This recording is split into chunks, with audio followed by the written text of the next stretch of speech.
Assalamualaikum warahmatullahi wabarakatuh. Perkenalkan, nama saya Muhammad Rafi Azizuddin dari Fakultas Syariah Hukum Keluarga Islam.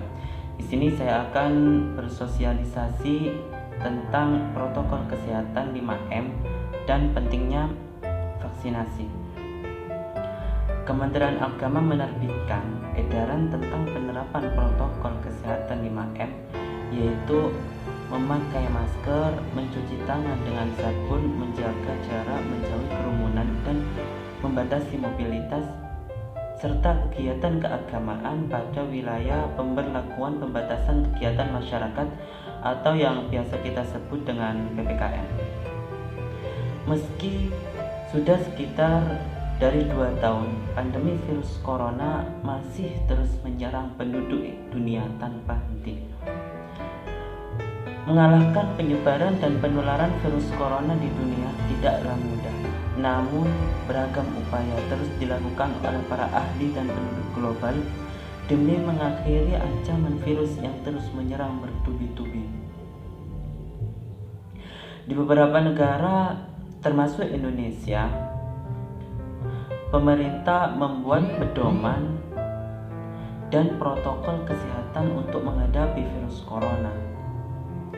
Di negara kita, protokol kesehatan ini dikenal dengan sebutan 5M, yaitu pertama, mencuci tangan. Rutin mencuci tangan hingga bersih adalah salah satu protokol kesehatan yang cukup efektif untuk mencegah penularan virus corona. Untuk hasil yang maksimal, kamu disarankan untuk mencuci tangan setidaknya selama 20 detik beberapa kali sehari, terutama ketika sebelum memasak atau mau makan, setelah menggunakan kamar mandi, setelah menutup hidung saat batuk atau bersin. Itu semua untuk membunuh virus dan kuman-kuman lainnya. Dan gunakan membersihkannya dengan sabun dan air yang mengalir atau menggunakan hand sanitizer. M yang kedua yaitu memakai masker. Pada awal pandemi virus corona, Organisasi Kesehatan Dunia atau yang biasa kita sebut dengan WHO mengatakan bahwa penggunaan masker hanya direkomendasikan untuk orang sakit, bukan orang sehat. Namun virus corona jenis SARS merajalela hingga saat ini membuat protokol kesehatan bisa berubah-ubah seiring bergulirnya waktu. Beberapa waktu selang kebijakan WHO di atas, WHO akhirnya mengeluarkan himbauan agar semua orang, baik orang yang sehat maupun orang yang sakit, selalu berusaha menggunakan masker saat beraktivitas di luar rumah. Kebijakan WHO ini juga sempat ditegaskan oleh Presiden Joko Widodo. Protokol kesehatan virus corona terkait masker pun semakin digalakkan di beberapa negara. Menggunakan masker di dalam rumah juga perlu dilakukan ketika terdapat anggota keluarga kita yang terinfeksi COVID-19.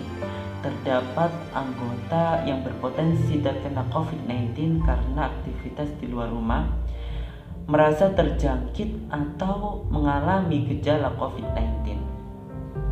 M yang ketiga yaitu menjaga jarak.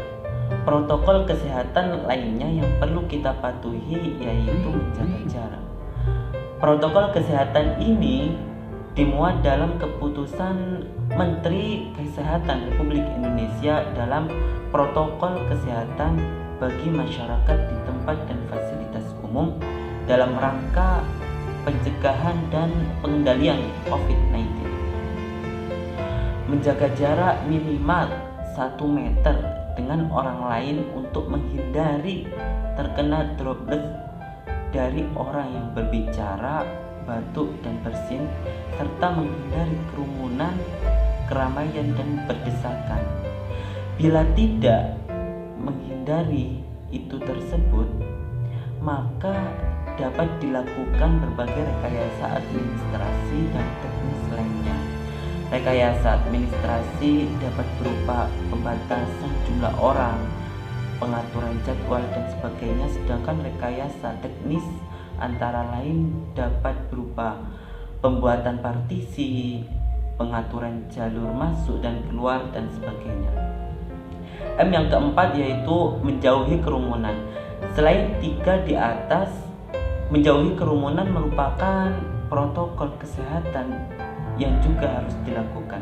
Menurut Kementerian Kesehatan Republik Indonesia, masyarakat diminta untuk menjauhi kerumunan saat berada di luar rumah. Ingat, semakin banyak dan semakin sering kamu bertemu orang, maka kemungkinan terinfeksi virus corona pun semakin tinggi. Oleh sebab itu, hindari tempat keramaian, terutama bila sedang sakit atau berusia di atas 60 tahun, biasa disebut dengan lansia. Menurut riset, lansia dan pengidap penyakit kronis memiliki risiko yang lebih tinggi terserang virus corona. M yang kelima yaitu mengurangi mobilitas. Virus penyebab corona bisa berada di mana saja. Jadi semakin banyak dirimu menghabiskan waktu di luar rumah, maka semakin tinggi pula terpapar virus jahat ini. Oleh karena itu, bila tidak ada keperluan yang mendesak, tetaplah berada di rumah. Menurut Kementerian Kesehatan, meski sehat dan tidak ada gejala penyakit, belum tentu dirimu pulang ke rumah dengan keadaan yang masih sama. Pasalnya virus corona dapat menyebar dan menginfeksi seseorang dengan cepat.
Hingga kini pandemi virus corona belum juga berakhir.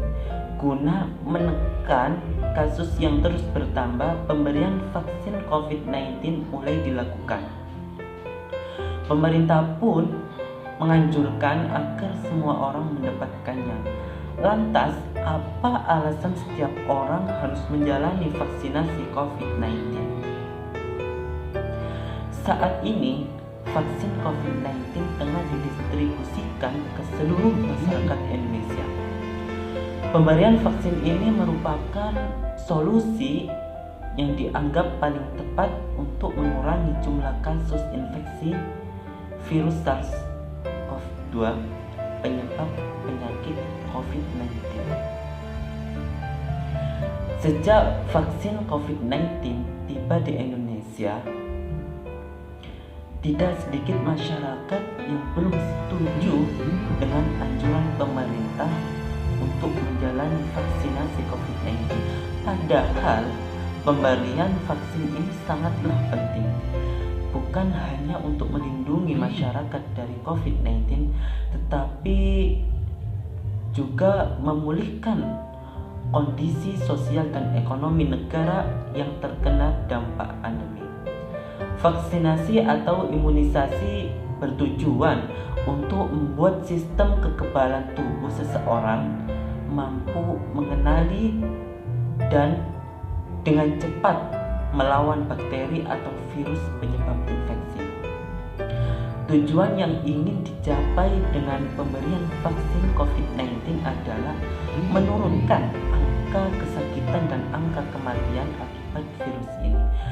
Meskipun tidak 100% bisa melindungi seseorang dari infeksi virus corona, vaksin ini dapat memperkecil kemungkinan terjadinya gejala yang berat dan komplikasi akibat COVID-19. Selain itu, vaksinasi COVID-19 bertujuan untuk mendorong terbentuknya herd immunity atau kekebalan kelompok. Hal ini penting karena ada sebagian orang yang tidak bisa divaksin karena alasan tertentu. Maka dari itu, bagi Anda yang sudah mendapatkan vaksin bukan berarti boleh mengabaikan protokol kesehatan yang sudah diterapkan, terutama 5M. Seperti yang dirangkum dari Good Doctor, ada 4 faktor penting melakukan 5M meski sudah mendapatkan vaksin. Yang pertama, sebuah penelitian tengah diterbitkan dalam The New England Journal of Medicine menemukan bahwa perlindungan tidak dimulai dari 12 hari sejak suntikan pertama vaksin. Yang kedua, dalam jangka pendek, vaksin memerlukan waktu guna mencapai kekebalan tubuh yang optimal. Yang ketiga, keefektifan vaksin juga baru mencapai 52% beberapa minggu kemudian. Dalam seminggu setelah vaksinasi kedua, tingkat keefektifan akan mencapai 95%. Yang keempat, hingga saat ini belum ada vaksin COVID-19 yang terbukti 100% mencegah kita tertular COVID-19.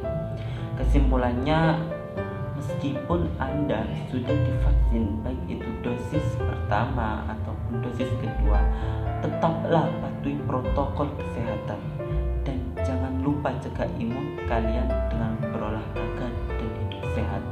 Sekian materi sosialisasi saya yang dapat saya sampaikan. Apabila ada yang kurang berkenan, mohon dimaafkan sebesar-besarnya. Wassalamualaikum warahmatullahi wabarakatuh.